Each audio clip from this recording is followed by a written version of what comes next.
우리가 읽은 이 본문은 노아가 등장할 당시에 죄로 가득한 세상의 모습을 보여주는 내용입니다. 오늘 본문 1절, 2절을 보면 사람이 땅 위에 번성하기 시작할 때에 그들에게서 딸들이 나니 하나님의 아들들이 사람의 딸들의 아름다움을 보고 자기들이 좋아하는 모든 여자를 아내로 삼은지라, 그렇게 말씀합니다. 여기에 보면 사람의 딸들이라는 말이 나오고 또 하나님의 아들들이라는 말이 나옵니다.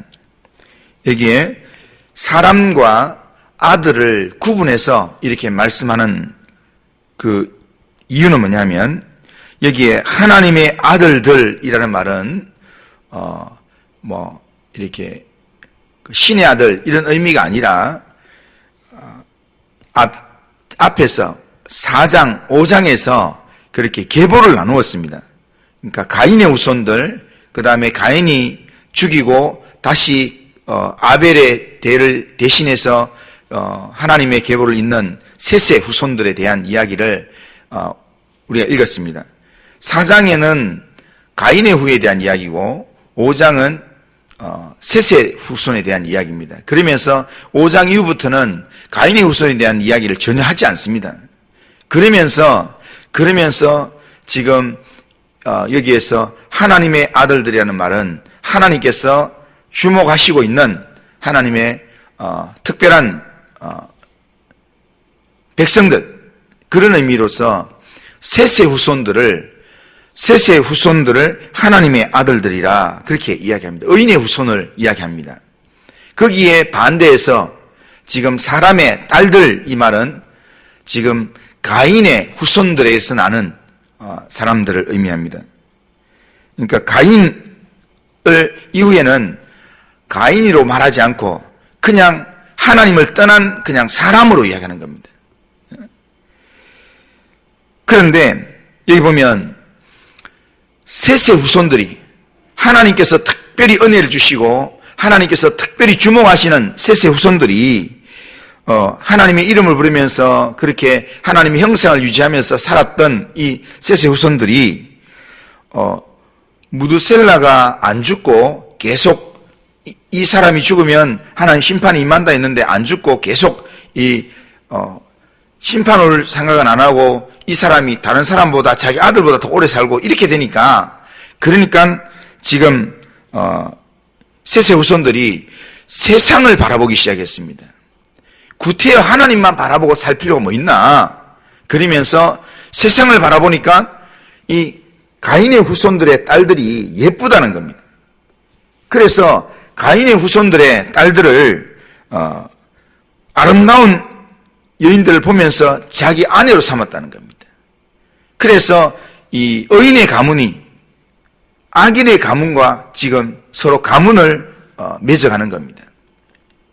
이것은 오늘날로 말하면 하나님의 사람이, 예수 믿는 사람이 세상 문화를 좋아하고 세상 즐거움을 보고 좋아해서 그것과 연합하고 동화되는 그 모습을 이야기한다 할 수 있습니다. 그런데 놀라운 사실은 4절에 보면 이렇게 얘기합니다. 당시에 땅에는 네피림이 있었고, 이 네피림이라는 말은 그 밑에 각주를 달아서 해놨는데 보면 장부라 되어 있습니다.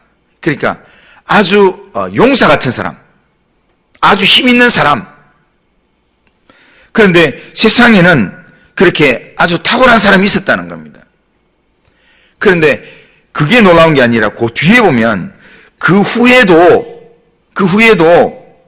하나님의 아들들이 사람의 딸들에게로 들어와 자식을 낳으니 그들은 용사라, 고대에 명성이 있는 사람이었더라, 그렇게 말씀합니다. 그러니까 그 당시에 네피림이라는 장부들이 있었는데 이 장부들이 누군가 하면 하나님의 사람과 사람의 딸들이 결혼해서 낳은 자녀들이 그렇다는 겁니다. 자녀들 중에 아주 용사들이 있다는 겁니다. 아주 대단한 사람들이 있다는 겁니다. 그러니까 사람들이 이렇게 결혼하는 게 나쁘지 않다라고 해서 점점 더 그런 쪽으로 사람들이 쏠려가는 겁니다. 그래서 그 당시에 노아 한 가정 빼고는 전부 다 그렇게 갔다는 겁니다. 노아 한 가정을 빼고는 모두가 다 그렇게 갔다는 겁니다. 그런데 우리가 하나 생각해 볼 것은, 그러니까 하나님의 사람들이, 의인의 후손들이 세상을 좋아하고 세상과 연락을 하고 이렇게 하면은 탕자가 돼야 되지, 거기에 아주 막 이렇게 좀 문제가 생겨야 되지, 왜 이렇게 장부가 태어나고 왜 이런가? 우리 이렇게 생각해 볼 수 있습니다. 하지만 오늘 우리가 살아가는 실제의 삶 가운데서 그런 부분들이 우리는 실제로 경험하는 내용들입니다.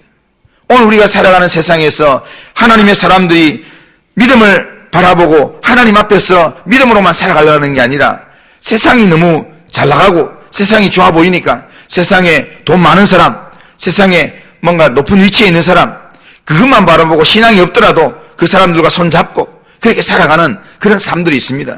그런데 그렇게 살다 보면 그 사람들 중에 신앙이 없는데도 불구하고 예수 믿는 사람이 신앙이 없는 가문에 누구랑 이렇게 결혼 관계를 맺어서, 그래서 돈 많이 벌고 또 이 사돈댁에서 뭔가 이렇게 재정적인 지원을 해주든지 아니면 권력적인 지원을 해줘가지고 뭔가 갑자기 사회적 지위가 올라가고, 그러면서 뭔가 세상적으로 영향력 있는 자리에 올라가고, 그런 모습을 보게 됩니다. 그런 모습을 볼 때마다 이 신앙적인 눈에서 보면 하나님은 어디 계신가? 살아계신 하나님은 어디 계신가?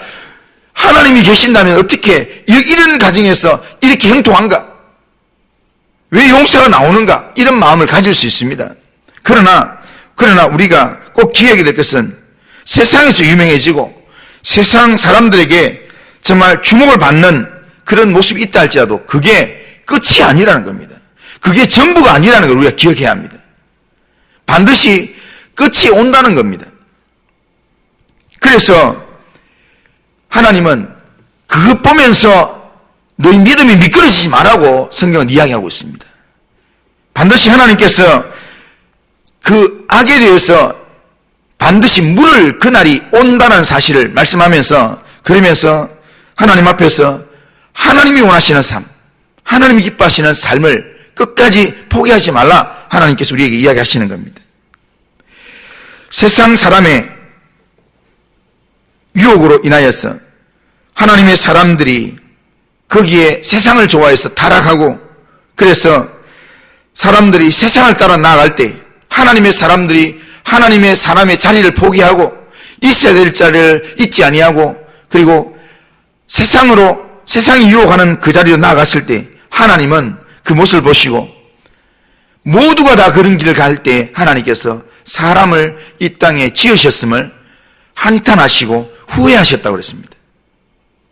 하나님의 사람을 세워놨는데 하나님의 사람이 그 맡은 자리를 지키지 아니하고 거기서 때로는 세상을 부러워하고 세상을 따라가고 세상 방식으로 살고, 그러면서 세상에 돈 좀 잘 버는 것, 세상에 좀 높은 위치에 가는 것, 그것 때문에 만족하고 자랑하고, 그러면서 하나님 믿는 것을 자랑하는 게 아니라, 하나님이 내 안에 있음을 기뻐하는 것이 아니라, 내 손아귀에 돈 좀 있는 것, 내가 세상 누구보다 좀 높은 것, 그것 때문에 자랑하고 좋아하는 그 모습 볼 때 하나님은 가슴을 치면서 한탄하신다는 겁니다.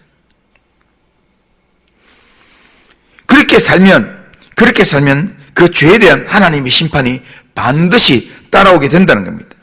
이 땅에서 아무리 성공하고 사람들이 인정받더라도 하나님께서는 그 삶을 반드시 계산하시는 날이 온다는 겁니다. 결코 이거는 추천할 만한 삶이 아니라는 겁니다. 하나님께서 북방의 바벨론을 들어서 사용하시든지 아니면 로마 제국을 들어 사용하시든지 하나님께서 반드시 하나님의 무서운 심판이 있도록 하나님께서 계산하신다는 겁니다. 그러기에 오늘 우리는 이 하루를 살면서, 또한 2020년도 이 한 해를 살면서 내 눈에 보기 좋은 것, 내 눈에 아름답고 즐거운 곳, 그것을 선택해서 그 길을 따라가는 것, 그건 굉장히 어리석은 일입니다. 사단의 미끼가 있는 그런 삶이기 때문에 그걸 따라가면 반드시 죽습니다. 우리가 보기에 그게 바른 길인 것처럼 보이고 우리가 보기에 그것이 성공하는 길인 것처럼 보이지만 그 길은 필경, 사망의 길이라, 그게 성경이 우리에게 이야기하는 내용입니다.